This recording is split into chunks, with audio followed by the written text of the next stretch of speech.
नमस्कार। आदर्श विद्या मंदिर दौसा द्वारा संचालित ऑनलाइन कक्षाओं में आपका स्वागत है।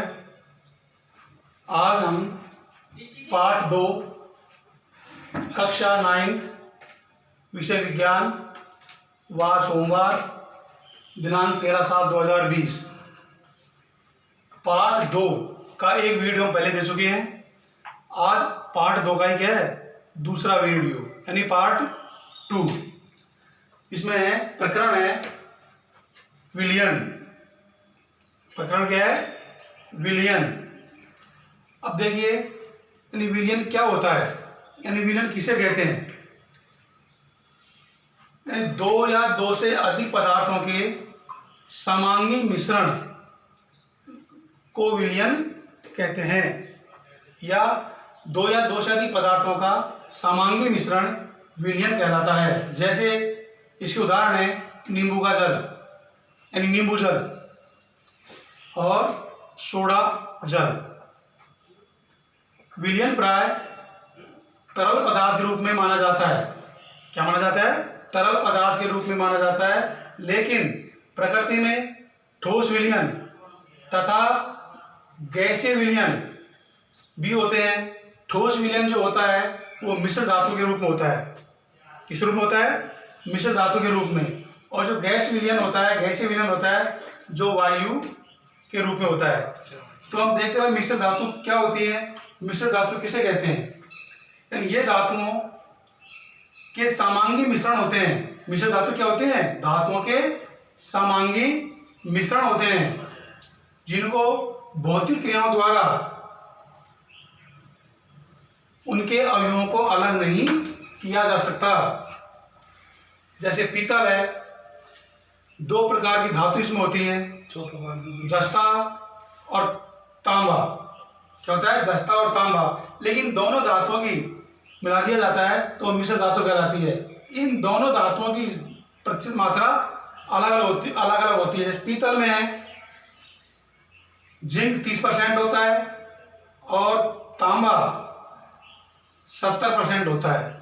इस प्रकार इन दोनों धातुओं को मिला दिया जाता है तो मिश्र धातु कहलाती है। आगे है, एक विलयन के कणों में समांगिकता होती है। यानी विलयन के कणों में समांगिकता से मतलब यह है कि दोनों कण यानी इसमें विलेय और विलायक दोनों अच्छी प्रकार से मिल जाएं, वो कहलाती है कणों की समांगिकता। जैसे नींबू का जल, ये नींबू जल है तो उसमें नींबू जल में अपन क्या मिलाते हैं? नींबू मिला दिया, पानी मिला दिया, शक्कर डाल दी, तो यानी तीनों पदार्थ उसमें आसानी से मिल जाते हैं। तो हमको उसका स्वाद एक समान लगता है नींबू जल का। यानी स्वाद कहीं कणों की असमांगिकता होती तो स्वाद में क्या था? अंतर आ जाता। इसलिए विलयन के कणों में समानता होती है, जैसे नींबू जल का स्वाद समान रहता है। विलयन को दो भागों में बांटा गया है। यानी इसके दो भाग होते हैं विलयन के। एक भाग होता है विलायक और दूसरा होता है विलेय। यानी विलायक का मतलब होता है कि घोलने वाला। क्या? घोलने वाला। और विलेय होता है कि घुलने वाला। क्या? घुलने वाला। तो विलायक विलयन का वह घटक जो दूसरे घटक को विलयन में मिलाता है। दूसरा घटक कौन? जल तो क्या है? अपने आप में क्या है? विलायक है। और दूसरा घटक यानी वो उसमें घुलने वाले पदार्थ को अपने में मिलाता है, वह कहलाता है विलायक। विलयन का वह घटक, विलायक क्या होता है? विलयन का वह घटक जो दूसरे घटक को यानी घुलने वाले को मिलाता है या घोलता है, वो कहलाता है विलायक। दूसरा है विलेय। विलयन का वह घटक जो विलायक में घुला होता है, यानी विलायक में घुलने वाला। तो कुल मिला के बात हो गई कि दो प्रकार के भागों में बांटा गया है विलयन को। एक तो विलायक और एक विलेय। विलायक का मतलब होता है घोलने वाला, जैसे जल। क्या है?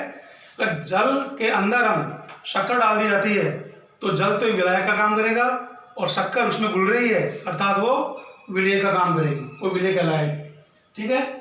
जैसे चीनी और जल का विलयन में चीनी विलेय और जल क्या है, विलायक है। अर्थात घुलने वाला जो है चीनी है और घोलने वाला क्या है, जल है। तो इसलिए विलायक जल हो गया और विलेय क्या होगी, चीनी।